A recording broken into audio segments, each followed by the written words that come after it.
모든 사람에게는 사랑이 필요합니다. 어린 아이도 사랑이 필요하고 노인도 사랑이 필요합니다. 특별히 모든 사람에게는 없어서는 안 되는 사랑, 곧 영생과 영벌을 결정짓는 절대적인 사랑이 필요합니다. 이 사랑은 참 사랑입니다. 완전한 사랑입니다. 이 사랑은 하나님께 속한 사랑입니다. 인간의 사랑은 이기적인 사랑이나 하나님의 사랑은 이타적인 사랑입니다. 인간의 사랑은 제한적인 사랑이나 하나님의 사랑은 무제한적인 사랑입니다. 인간의 사랑은 변할 수 있는 사랑이나 하나님의 사랑은 변하지 않는 사랑입니다. 그래서 하나님의 사랑은 참 사랑인 것입니다. 완전한 사랑인 것입니다. 예수님은 하나님의 참 사랑을 인류에게 보여주셨으며 또 전달해 주셨습니다. 저와 여러분은 이미 예수님의 사랑을 보았고 또 전달받았고 그래서 그 사랑을 입고 살아가고 있습니다. 본문으로 들어갑니다. 오늘 본문은 예루살렘에서 유월절 전에 있었던 일입니다. 자, 그런데 여러분, 이 저자 요한은 바로 그때를 생각하면서 본문을 기록한 것이다라는 것을 생각하시기 바랍니다. 자, 그럼 먼저 저자 요한은 무엇을 말하고 있을까요? 세 가지를 말합니다. 먼저 본문 1절을 보면 첫째, 때를 말하면서 그때가 언제라고 한가요? 언제라고 한가요? 유월절 전에라고 하죠. 구체적으로 유월절 전날 저녁을 의미합니다. 그러면 여러분 유월절은 어떤 절기일까요? 출애굽기 12장을 보면 하나님은 이스라엘 백성들이 애굽을 나오기 전에 양을 잡아 그 피를 문설주에 바르게 하셨습니다. 그리고 그날 밤에 천사를 보내어 애굽인들의 장자와 모든 짐승의 첫 것을 다 죽이게 하셨습니다. 그런 재앙을 내리신 거예요. 하지만 천사는 문설주에 양의 피를 바른 이스라엘 백성들의 집에는 재앙을 내리지 않고 지나갔습니다. 바로 이것이 첫 번째 유월절입니다. 하나님이 이스라엘이 출애굽한 이후에 이 유월절을 지키라고 명령하셨으며 이스라엘은 대대로 유월절을 지켜왔던 것입니다. 한편 유월절에 희생된 양은 바로 예수님을 상징한 것입니다. 그래서 세례 요한은 예수님을 가리켜 보라 세상 죄를 지고 가는 하나님의 어린 양이다라고 했던 것입니다. 자, 둘째, 예수님께서 무엇을 하셨다고 한가요? 무엇을 하셨다고 한가요? 자기가 세상을 떠나 아버지께로 돌아갈 때가 이를 줄 아셨다라고 하죠. 예수님은 하나님의 보냄을 받고 세상의 빛으로 오셨습니다. 자, 그동안 여러 가르침과 또 표적들을 통해서 자신이 하나님께 보냄받은 하나님의 아들이라는 것을 증거하였으며 또 그 증거를 통해서 하나님을 증거하셨습니다. 하지만 이제 바로 하나님께로 돌아갈 때가 이른 줄을 아셨다는 것입니다. 셋째, 누구를 끝까지 사랑하신다고 한가요? 세상에 있는 자기 사람들을 사랑하되 끝까지 사랑하신다고 하지요. 예수는 비록 아버지께로 돌아가지만 자기 사람들, 제자들과 자기를 믿는 이들을 끝까지 사랑하신 것입니다. 예수님께서 자기 사람들을 끝까지 사랑하신다 하면 그들 중 한 사람도 잃어버리지 않고 다 구원에 이르게 하신다는 의미입니다. 저자 요한은 엊그제의 일을 기록한 것이 아니라 최소한 60년 전의 일을 기록한 것입니다. 하지만 생생하게 기억한 가운데 자신이 깨달은 바를 기록한 것입니다. 자, 요한은 무엇을 기억하고 깨달았을까요? 첫째, 요한은 당시의 가룟 유다에 대해서 알았습니다. 그때 당시에는 잘 몰랐지만 지금은 알게 된 것입니다. 2절을 봅니다. 벌써 마귀가 시몬의 아들 가룟 유다의 마음에 무엇을 넣었다고 한가요? 예수를 팔려는 생각을 넣었더라고 하죠. 자, 지금 돌아보니까 이미 사단은 가룟 유다의 마음에 예수님을 배반할 생각을 넣어주었다는 것입니다. 그래서 가룟 유다는 때가 되면 예수님을 팔겠다는 생각을 가지고 있었던 것입니다. 당시 예수님을 잡기 위해서 혈안이 되어 있었던 종교 지도자들에게 예수님을 팔아넘기겠다는 생각을 벌써부터 하고 있었다는 것입니다. 둘째로 당시 예수님의 마음과 생각을 알고 깨달았습니다. 3절을 봅니다. 먼저 언제라고 한가요? 먹는 중에라고 하죠. 그러니까 유월절 만찬 식사 중에 이런 뜻이겠죠. 예수님이 무엇을 아셨다고 한가요? 3절이죠. 아버지께서 모든 것을 자기에게 맡기신 것과 또 자기가 하나님께로부터 오셨다가 하나님께로 돌아가실 것을 아셨다고 하죠. 자, 지금 돌아보니까 요한이 이 요한복음을 기록할 때에 돌아보니까 예수님은 하나님께서 자기에게 모든 것을 맡기신 것도 이미 알고 계셨고 또 자기가 하나님께로부터 오셨으며 하나님께로 돌아가실 것도 이미 알고 계셨다는 뜻입니다. 자, 그때는 요한이 예수님의 생각과 마음을 정확히 몰랐으나 지금 돌아보니 예수님은 그 모든 것들을 다 알고 하나님의 계획대로 움직이셨다는 것입니다. 이제 요한은 지금 생각해 보니 그래서 예수님께서 이렇게 하셨다라고 말합니다. 특별히 하나님께로부터 오셨다가 하나님께로 돌아가실 때가 된 줄을 아시고 이렇게 하셨다라고 말합니다. 자, 무엇을 하셨다고 한가요? 자, 이 부분이 오늘 본문의 핵심입니다. 요한은 그때의 일을 자세하게 기록하고 있습니다. 4절을 보시기 바랍니다. 예수님은 만찬을 드시다가 말고 만찬을 드시는 중에 일어나셨지요. 이어서 겉옷을 벗고 수건을 가져와 허리에 두르셨지요. 자, 그 다음 5절을 봅니다. 태아에 물을 떠서 무엇을 하셨나요? 제자들의 발을 씻으시고 그 두르신 수건으로 닦으셨다고 하지요. 자, 예수님은 직접 제자들 한 사람 한 사람의 발을 씻겨 주시고 수건으로 닦아 주신 것입니다. 여러분, 이것은 보통 일이 아닌 것입니다.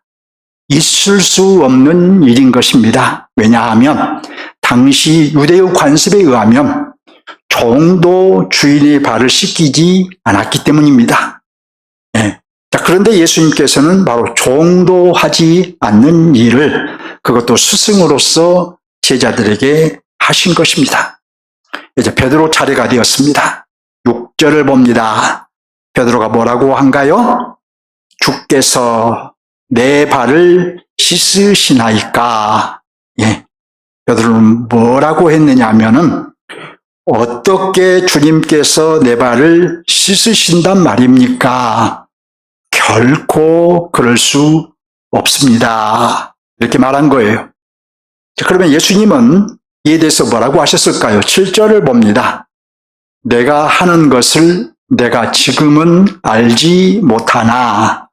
예, 그런데 언제 알 거라고 하신가요? 이후에는 알리라고 하시지요. 내가 지금은 이 의미를 몰라도 곧 알게 될 거라는 말씀이지요.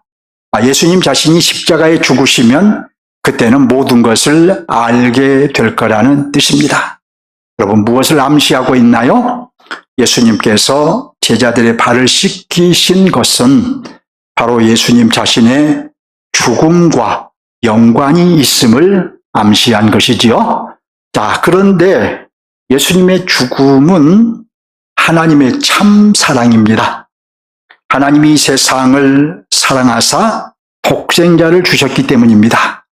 하나님은 예수님의 죽음으로 자기의 사랑을 확증하셨기 때문입니다.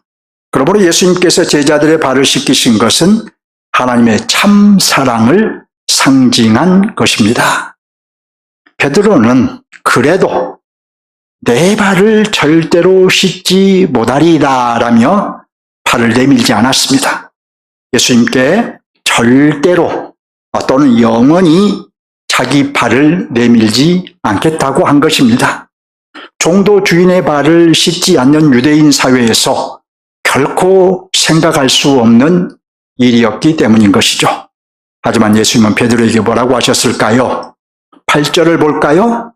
내가 너를 씻어주지 아니하면 어떠하다고 한가요? 나와 상관이 없느니라고 하시죠. 자, 여러분, 여기 상관이 없다라는 말은 속하지 않는다는 뜻이에요. 그러므로 내가 너의 발을 씻어주지 아니하면, 또는 내가 너의 발을 씻어주는 것을 베드로 내가 거절하면 너는 내게 속한 자가 아니라는 뜻입니다. 바꿔 말하면 내가 너의 발을 씻어주려는 것은 내가 내게 속한 양이기 때문이라는 말입니다. 이에 베드로는 뭐라고 했을까요? 베드로답게 대답을 합니다. 주님, 그러면 내 발만 씻어주지 말고 내 손도 씻어주시고 내 머리도 씻어주시옵소서. 예수님이 자신을 씻어주어야 예수님께 속한 자라고 하니까 발뿐만 아니라 온몸을 씻어달라고 한 것입니다. 그러면 예수님은 이에 대해서 뭐라고 하셨을까요? 9절을 볼까요? 자, 이미 목욕한 자는 어떠하다 한가요? 발밖에 씻을 필요가 없느니라고 하시죠. 이미 목욕한 자는 몸 전체가 계속 정결하기 때문에 발만 씻으면 된다는 의미입니다. 이 말씀의 의미는 무엇일까요? 자, 첫째로 이미 목욕을 했다라는 말은 예수님을 믿음으로 이미 거듭났음을 의미합니다. 둘째로 다만 발을 씻어야 한다 함은 이미 거듭났음에도 허물과 죄를 피할 수 없으므로 자신의 허물과 죄를 시인하고 자백해야 한다는 의미입니다. 자, 결국 이 10절은 이런 의미입니다. 이미 목욕을 했다 함은 구속받은 사람의 거듭나 변화된 상태를 의미한 것이고, 발을 씻어야 한다 함은 이미 구원받은 성도가 일상생활에서 지은 죄를 시인하고 고백해서 용서받아야 한다는 의미입니다. 따라서 이미 목욕을 했다 하더라도 외출했다가 돌아온 사람은 발을 씻어야 하지요. 자, 그와 같이 이미 예수 믿음으로 거듭난 성도라 해도 일상에서 지은 죄를 회개하는 일은 계속 해야 하는 것입니다. 자, 그런데 예수님은 이렇게 말씀하셨습니다. 11절 하반절을 보시기 바랍니다. 다는 깨끗하지 아니하다고 하시지요. 예수님은 베드로를 비롯한 제자들에게 너희는 이미 목욕을 했기에 곧 거듭나서 정결한 상태이기에 너희는 이제 발만 씻으면 된다. 하지만 너희 모두가 그런 것은 아니라 너희 중에 내게 속하지 아니한 자가 있다라고 하신 거예요. 자, 겉으로 보기에는 예수님의 양이고 예수님을 따르는 제자이며 하나님의 은혜를 입은 자였으나 예수님과 무관한 자가 있었던 것입니다. 누구를 두고 하신 말일까요? 여러분 잘 아시죠? 누구를 두고 하신 말일까요? 가룟 유다를 두고 말씀하신 것입니다. 자, 왜냐하면 잠시 후에 예수님은 가룟 유다에게 내가 할 일을 속히 하라고 하시고, 가룟 유다는 제자 공동체에서 이탈했으며 유대 종교 지도자들에게 은 30을 받고 예수님을 팔아넘겼기 때문입니다. 결국 가룟 유다는 구원회로 부름받은 것이 아니라 예수님을 팔아넘기는 일을 위해 부름받은 것입니다. 이것을 두고 우리는 이의를 제기할 수 없습니다. 왜 가룟 유다는 그런 악역을 받도록 했습니까? 이렇게 이의를 제기할 수 없어요. 왜냐하면 이 이의를 제기하는 것은 지극히 인간적인 생각이에요. 모든 사람은 죄인이기 때문입니다. 모든 사람은 다 죄인이기 때문이에요. 하나님의 은혜 없이는 구원에 이를 수 없으며, 따라서 구원은 하나님의 주권에 속한 일이기 때문입니다. 다른 제자들을 구원하신 것이 하나님의 주권이듯이 가룟 유다를 구원하지 않는 것 역시 하나님의 주권인 것입니다. 마찬가지로 저와 여러분을 구원하신 것도 전적으로 하나님의 주권인 줄 믿으시기 바랍니다. 자, 본문을 살폈죠? 그러면 이 본문의 핵심 메시지는 무엇일까요? 저자 요한은 예수님이 제자들의 발을 씻어주신 것을 통해서 무엇을 전하고자 했을까요? 우리가 함께 본 대로 예수님은 베드로에게 내가 너의 발을 씻기지 않으면 너는 나에게 속한 자가 아니다라고 하셨습니다. 또 이미 목욕을 한 자는 정결한 상태이기 때문에 발만 씻으면 된다고 하셨습니다. 예수님의 말씀인즉 내가 너의 발을 씻기는 것은 내가 구원받은 양이기 때문이다. 따라서 너는 일상생활에서 지은 죄를 시인하고 자백하면 된다는 것입니다. 그런즉 이미 예수님 안에서 거듭나 구원에 이른 성도는 날마다 연약함으로 인해 지은 죄를 시인하고 자백해야 하고, 그래서 용서를 받아야 하는 것입니다. 죄를 쌓아두면 안 된다는 것입니다. 그래서 사도 요한은 이렇게 말했습니다. 만일 우리가 우리 죄를 자백하면 그는 미쁘시고 의로우사 우리 죄를 사하시며 우리를 모든 불의에서 깨끗하게 하실 것이요. 날마다 지은 죄를 자백하라는 것입니다. 그리하면 미쁘시고 의로우신 하나님께서 우리의 죄를 사하신다는 것입니다. 또한 모든 불의에서 깨끗하게 하신다는 것입니다.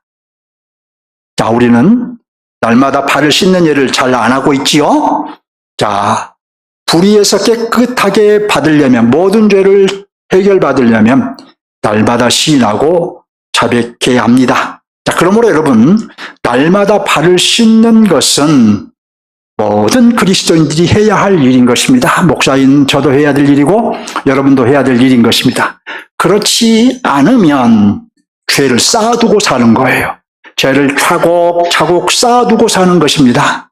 하나님을 거짓말쟁이로 만드는 것입니다. 하나님의 말씀이 그 안에 없는 것입니다. 사도 요한이 그렇다고 말을 해요. 만일 우리가 범죄하지 아니하였다 하면 하나님을 거짓말하는 이로 만드는 것이니 또한 그의 말씀이 우리 속에 있지 아니하니라. 그러니까 어떻게 하란 말인가요? 나는 발을 씻지 않아도 된다고 말하지 말라는 거예요. 나는 죄가 없다고 하지 말라는 것입니다. 나는 죄를 짓지 않은 자라고 생각하지 말라는 것입니다. 날마다 우리 자신들을 살펴보며 나의 죄를 시인하며 자백하라는 것입니다. 자, 따라서 이제 요한이 전하고자 하는 메시지는 우리의 구원과 관련된 것임을 알 수 있죠. 자, 예수님이 제자들의 발을 씻기신 것은 유대 사회에서는 생각조차 할 수 없는 섬김이며, 이렇게 생각조차 할 수 없는 섬김을 하신 것은 도무지 이해할 수 없는 예수님의 극단적인 섬김, 곧 죽음을 상징한 것이라는 메시지예요. 자, 그러니까 하나님의 아들이신 예수님의 죽음은 죄인들을 극단적인 섬김으로 섬긴 것이며, 우리는 그분의 극단적인 섬김, 곧 죽음으로 모든 죄를 사함받고 구원에 이른 것입니다. 결국 예수님의 죽음은 죄인들을 구원하신 하나님의 참 사랑인 것입니다. 완전한 사랑을 실천하신 것입니다. 이것이 저자 요한이 전한 메시지예요. 이제 본문을 적용할 차례입니다.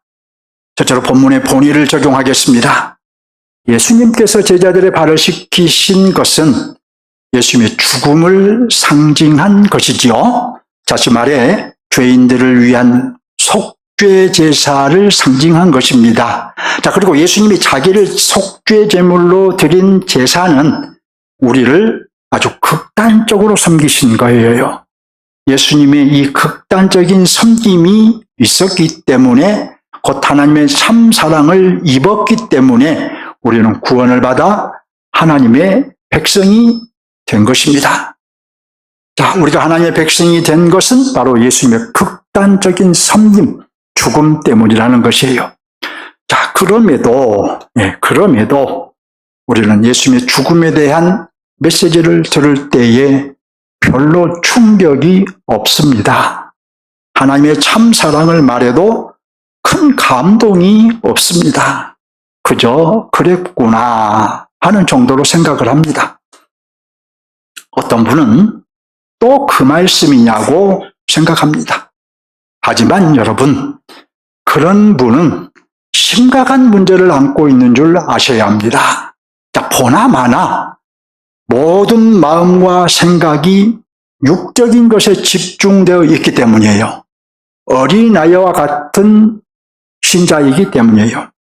영적인 감각이 아주 무딘 신자이기 때문입니다. 어떻습니까, 여러분? 이 정도면 심각하지 않나요? 네, 매우 심각한 것이에요. 한편 이것은 무엇을 말할까요? 우리의 구원의 감격이 없다는 것입니다. 네, 구원의 가치를 모른다는 방증이에요. 하나님의 자녀가 된 이 은혜가 어떤 은혜인 줄을 모른다는 방증이에요. 구원을 누리는 것이 얼마나 큰 하나님의 부요인지 모른다는 방증입니다. 하나님의 나라를 상속받는 것이 얼마나 신비하고 놀랍고 아주 찬란한 나라를 상속받는 것인지 모른다는 거예요. 목사가 앞에서 새 땅에 대해서 얘기를 해도 별로 감흥이 없습니다. 별로 소망도 없어요. 영적인 질병을 앓고 있다는 방증인 것이지요. 어떻습니까? 이 정도면 심각하지 않나요? 네, 매우 심각한 것입니다. 그는 지금 당장 고침을 받아야 합니다. 그대로 방치해두면 주님을 배도할 수도 있습니다.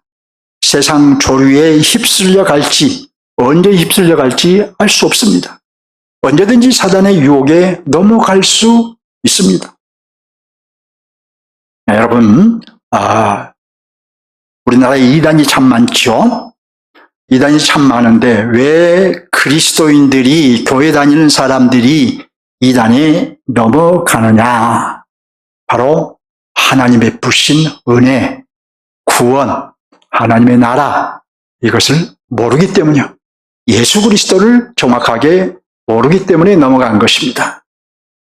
여러분, 우리는 이런 사람들을 얼마든지 우리 주변에서 볼 수 있습니다. 내가 그런 사람이 될 수도 있습니다. 심각하지 않나요? 매우 심각한 것입니다. 사도 바울은 이렇게 말합니다. 빌립보서 3장 10절을 보면 내가 그리스도와 그 부활의 권능과 그 고난의 참여함을 알고자 하여 그의 죽으심을 본받아, 이렇게 말을 해요.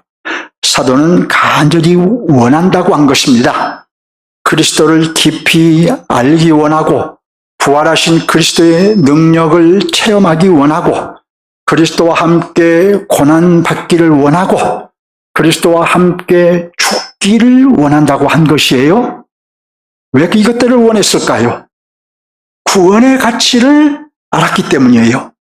본인이 누리고 있는 하나님의 부요함이 어떤 것인지 알았기 때문이에요. 영적인 일에 집중하며 살았기 때문입니다. 또 11절을 보면 어떻게 해서든지 죽은 자 가운데서 부활에 이르려 하노니라고 합니다. 그리스도를 알기 원하고 체험하기 원하고 고난도 받기 원하면 마지막 날 영광스러운 부활에 이르고자 한 것입니다. 왜 이렇게 말했을까요? 부활의 의미를 알았기 때문이에요. 부활의 영광스러움을 알았기 때문이에요. 신령한 일에 집중했기 때문입니다. 부활의 영광스러움을 알지 못한 사람이 어떻게 이 땅에서 고난도 받으면서 고난을 당한다 할지라도 나는 부활을 바라보며 가겠습니다 라고 말할 수 있겠습니까? 또 12절을 보면 내가 이미 얻었다 함도 아니요 온전히 이루었다 함도 아니라 오직 내가 그리스도께 잡힌 바 된 그것을 잡으려고 달려가노라. 사도는 아직 부활을 잡았다고 하지 않았습니다. 이미 얻은 것도 아니요 온전히 이룬 것도 아니라고 했습니다. 해서 부활을 잡기 위해 달려가고 있다는 것입니다. 저 앞에 있는 부활을 잡기 위해 달려가고 있다는 거예요. 무슨 말일까요? 첫째로 자신의 구원을 확신하지 못했다는 의미일까요? 오히려 확신했기에 나온 역설인 것입니다. 둘째로 자신의 인생 마지막 순간까지 예수 그리스도께 집중하겠다는 의미입니다. 누구에게 집중하겠다는 의미예요? 예수 그리스도께. 부활과 영생의 가치를 충분히 알고 있었기 때문에 끝까지 예수 그리스도께 집중하겠다는 것입니다. 또 13절로 14절을 보면 뒤에 있는 것은 잊어버리고 앞에 있는 것을 잡으려고 표대를 향하여 그리스도 예수 안에서 하나님이 위에서 부르신 부름의 상을 위하여 달려가느라고 하는.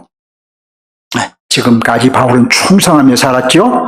충성하며 살아온 것을 그러나 내세우지 않고 앞으로도 구원을 위해 충성하며 살겠다고 말한 겁니다. 과거에 충성했던 삶을 자기 의로 내세우지 않고 구원을 얻기 위해 달려가겠다는 것이 여기 부름의 상, 이 상은 바로 구원을 의미한 것이에요. 자, 무슨 의미일까요? 역시 자신의 구원을 확신하지 못했다는 뜻이 아닙니다. 호흡이 있는 동안 구원받은 자로서 주님이 부르신 사도로서 맡겨주신 사역에 충성을 다하겠다는 것입니다. 왜 충성을 다하겠다고 했을까요? 오직 영적인 것과 주님께 충성하는 것만이 구원받은 자의 합당한 삶이기 때문입니다. 여러분, 예수님이 제자들의 발을 씻기신 것은 우리가 생각조차 할 수 없는 예수님의 극단적인 섬김을 상징한 것이라고 말씀드렸죠. 자, 이 상징대로 하나님의 아들이신 예수님은 죽음으로, 십자가의 죽음으로 저와 여러분을 극단적으로 섬기셨습니다. 해서 우리는 모든 죄를 사함받고 구원에 이른 것입니다. 여러분, 이것을 분명히 아시기 바랍니다. 그래서 구원의 가치를 지키시길 주님의 이름으로 축원합니다. 비록 우리가 세상 속에서 살고 있지만 이 영적인 가치를 잃어버릴 정도로 세상에 집중하지 말고, 우리가 세상을 외면하고 살 수는 없지만 이 영적인 가치를 잃어버릴 정도로 세상에 집중하지 말고 오히려 세상에서 영적인 가치를 구현하며 살기를 바랍니다. 날마다 자신을 돌아보며 발을 씻고 구원이 완성될 때까지 달려가시기 바랍니다. 저와 여러분은 예수님이 보여주신 하나님의 참 사랑을 이미 입었기 때문입니다. 자, 사도 바울이 말한 대로 우리가 아직 죄인 됐을 때에 그리스도께서 우리를 위하여 죽으심으로 하나님께서 우리에 대한 자기의 사랑을 확증하셨기 때문이에요. 우리는 본문에서 예수님이 보여주신 하나님의 참 사랑을 입은 것입니다. 따라서 끝까지 하나님의 완전한 사랑 안에 거해야 합니다. 하나님의 참 사랑 안에 거하는 것을 그 무엇과도 바꾸지 마시기 바랍니다. 예, 여러분의 인생을 하늘에 잇대어 사시라는 거예요. 자, 둘째, 하나님 나라 관점에서 적용하겠습니다. 오늘 보면은 하나님 나라의 어느 면을 보여주고 있을까요? 성경의 주제는 하나님의 나라이고 우리는 하나님의 백성이기 때문에 이 점을 찾아서 적용해야 합니다. 예수님이 제자들의 발을 씻기신 것은 자신의 죽음으로 우리를 구원하실 것을 의미한 것이지만 또 제자들에 대한 사랑을 표현하신 거예요. 사랑의 본을 보여주신 것입니다. 제자들에게 사랑의 공동체를 이루라고 하신 것입니다. 제자들에 의해 세워질 교회가 사랑의 공동체를 이루어야 한다는 것을 말씀하신 거예요. 그래서 예수님은 13장 말미에서 이 제자들의 발을 씻기시고 쭉 다시 가르치시고 13장 말미에서 이렇게 말씀하셨어요. 새 계명을 너희에게 주노니 서로 사랑하라. 내가 너희를 사랑한 것 같이 너희도 서로 사랑하라. 사랑의 제자 공동체가 되라는 것이지요. 사랑의 교회 공동체를 이루라는 것이지요. 따라서 본문이 보여준 하나님의 나라는 사랑이 특징이라는 것을 보여주고 있습니다. 하나님 나라 백성 우리는 사랑을 실천해야 함을 보여주고 있는 것입니다. 하나님의 나라를 말하면서 하나님의 백성이라고 말하면서 사랑을 실천하지 않는 것은 하나님의 백성으로서 자신의 정체성을 따라 살지 못한 거예요. 우리는 여러분 분명히 해야 합니다. 뭘 분명히 해야 되느냐? 예수님의 극단적인 섬김으로 세워진 교회는 예수님의 죽음과 부활을 믿음으로 거듭나 교회의 분자가 된 성도는 예수님께서 제자들의 발을 씻기셨듯이 서로 발을 씻겨 주어야 합니다. 서로 사랑하는 교회를 이루어야 합니다. 주님이 죽기까지 우리를 사랑하셨듯이 우리도 최선을 다해 지체들을 사랑하는 교회 공동체를 이루어야 합니다. 자, 이렇게 함이 하나님의 백성으로서 오늘 본문이 보여준 하나님의 나라를 구현하는 거예요. 사랑을 실천하지 않는 성도는 하나님의 백성으로 사는 것이 아닙니다. 하나님의 백성인데도 하나님의 백성으로 살지 못하는 것이죠. 사랑을 실천하지 않는 성도는 하나님 나라의 삶을 살지 않는 것입니다. 세상 나라의 삶을 사는 거예요. 사랑을 실천하지 않는 성도는 교회를 바르게 이루지 못하는 것입니다. 여러분, 그는 어떤 성도일까요? 어떤 성도일까요? 우리 주님을 애태우는 성도일 것입니다. 주님께 불충하는 성도일 것입니다. 성령님을 근심케 하는 성도일 것입니다. 말씀의 권위를 인정하지 않는 성도일 것입니다. 우리는 어찌하든 하나님을 사랑하고 이웃을 사랑해야 합니다. 예수님께서 스승이시면서 제자들을 발을 씻기시며 사랑하셨듯이 목사인 저는 그런 사랑으로 여러분을 사랑하고 여러분도 그런 사랑으로 목사를 사랑하고 여러분 서로 그런 사랑으로 사랑해야 하는 것입니다. 주님은 이렇게 말씀하셨습니다. 내가 너희에게 행한 것 같이 너희도 행하게 하려 하여 본을 보였노라. 내가 너희 발을 씻겨준 것처럼 너희도 서로 발을 씻겨주라는 거예요. 이것은 실제로 대야에다 물을 때다가 이런 발을 씻기라는 말이 아니라 예수님께서 제자들을 사랑하신 것 같이 우리도 서로 사랑하라는 것이지요. 그러니까 우리의 사랑은 선택의 문제가 아닌 것입니다. 선택해서 나는 사랑해도 되고 싫으면 안 해도 되고 이게 아니에요. 어떤 경우에는 우리의 본성을 거스르기도 하죠. 사랑한다는 것이. 그래도 실천해야 하는 것입니다. 해서 예수님은 이렇게 말씀하셨습니다. 한 율법사가 예수님께 율법 중에서 어느 계명이 큽니까? 라고 묻자 내 마음을 다하고 목숨을 다하고 뜻을 다하여 주 너희 하나님을 사랑하라 하셨으니 이것이 크고 첫째 되는 계명이요 둘째는 그와 같으니 내 이웃을 내 몸과 같이 내 자신과 같이 사랑하라 하셨으니 이 두 계명이 온 율법과 선지자의 강령이니라.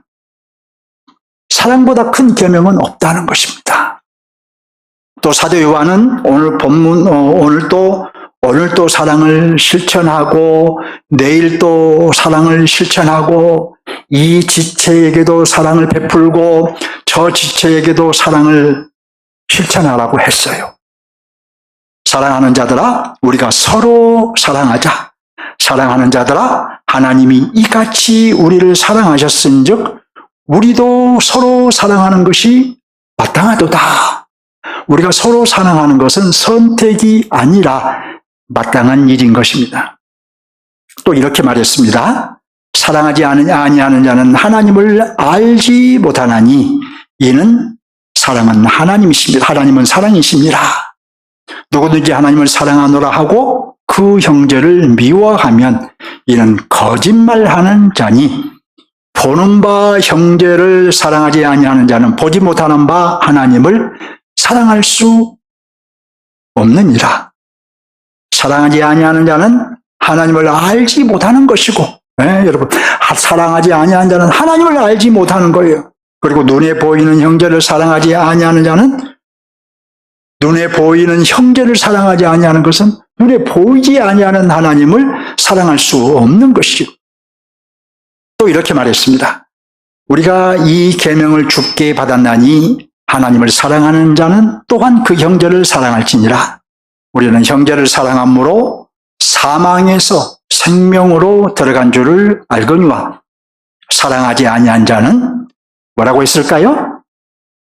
사랑하지 아니한 자는 사망에 머물러 있느니라. 사랑은 주님의 명령이고 따라서 하나님을 사랑하는 자는 또 형제 자매를 사랑할 것이고 형제 자매를 사랑하는 것은 사망에서 생명으로 옮겨진 실증이고 반대로 하나님을 사랑하지 않는 것은 여전히 사망에 놓여 있다는 경고인 것입니다.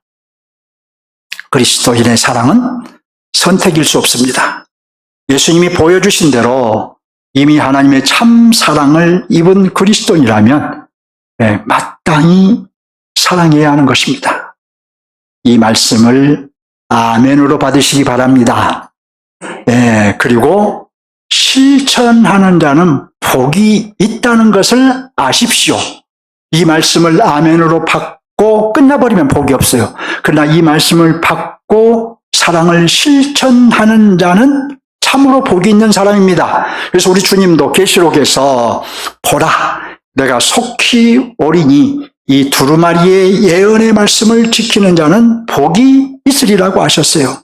물론 이 말씀은 계시록 말씀을 지키는 자는 복이 있다라는 뜻이에요. 1차적으로. 그러나 여러분 어찌 계시록 말씀만 의미하겠습니까? 말씀을 맺겠습니다. 정리하며 마칩니다. 자, 첫째, 예수님은 만찬석상에서 제자들의 발을 씻겨주셨습니다. 이는 그들이 예수님께 속한 자들이었기 때문이에요. 예수님의 양이었기 때문입니다. 둘째, 예수님은 이미 목욕을 한 자는 발만 씻으면 된다고 하셨습니다. 이미 예수 믿음으로 거듭난 자는 일상생활에서 지은 죄를 시인하고 자백하면 된다는 것입니다. 우리는 연약하기에 일상생활에서 죄를 짓게 됩니다. 그렇지만 그 죄를 날마다 시인하고 자백하여 용서받아야 하는 것입니다. 셋째, 예수님께서 제자들의 발을 씻기신 것은 아주 극단적인 섬김을 상징한 것이에요. 예수님의 발을 씻기신 것이 그저 윤리적으로 도덕적으로 그런 분이었구나 하면서 생각할 것이 아니라 극단적인 우리에 대한 섬김을 상징한 것이에요. 예수님은 십자가에 죽으시는 극단적인 섬김으로 우리를 섬기셨어요. 그 극단적인 섬김이 없었다면 우리는 여전히 하나님의 진노 아래 있을 것입니다. 그래서 이 극단적인 섬김이 바로 하나님의 참 사랑을, 완전한 사랑을 상징한 것이에요. 그래서 오늘 제목을 예수 참 사랑을 보이시다라고 제가 잡은 거예요. 넷째, 본문의 하나님의 나라는 현재적인 하나님의 나라이며 본문의 하나님의 나라는 무엇이 특징이라고 했죠? 사랑이 특징이라고 했죠. 따라서 하나님 나라 백성인 우리는 하나님을 사랑하고 또 이웃을 사랑해야 하는 것입니다. 주님은 지체를 사랑하되 내 몸처럼 사랑하라고 하셨습니다. 다섯째, 우리가 서로 사랑하는 것은 선택이 아니라 마땅히 해야 할 일입니다. 오늘 본문이 하나님 나라의 그런 면, 곧 사랑이 특징이라는 것을 보여주고 있기 때문에 우리는 서로 사랑해야 돼요. 하나님은 사랑하시며 또 우리는 사랑이시며 또 우리는 그 하나님의 사랑을 입었기 때문이에요. 형제자매를 사랑하는 것은 우리가 사망에서 생명으로 옮김을 받았다는 실증입니다. 반면에 형제자매를 사랑하지 않는 것은 여전히 하나님의 진노 아래 있다는 것입니다. 교우 여러분, 예수님은 제자들의 발을 씻어주셨죠? 당시의 종들도 하지 않는 일을 하신 거예요. 극단적인 섬김을 하신 것입니다. 실제로 예수님은 죽음으로 우리를 섬기셨습니다. 우리를 위해 자기를 속죄제물로 드리셨습니다. 한편 예수님이 제자들의 발을 씻어주신 것은 서로 사랑하라는 주문이에요. 제자들에게 그런 주문을 하셨고 오늘 이 말씀을 받고 있는 저와 여러분에게 서로 사랑하라고 주문하신 거예요. 하나님 나라 백성인 우리는 서로 사랑하는 교회 공동체를 이루어야 합니다. 지체들을 사랑하는 그리스도인이 되십시오. 원수까지도 사랑하는 성도가 되십시오. 내가 먼저 사랑하는 성도가 되십시오.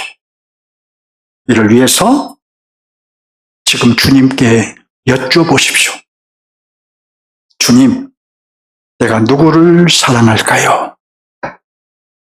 주님, 내가 그를 어떻게 사랑할까요? 주님을 향해 한 걸음 더 나갑시다. 아멘.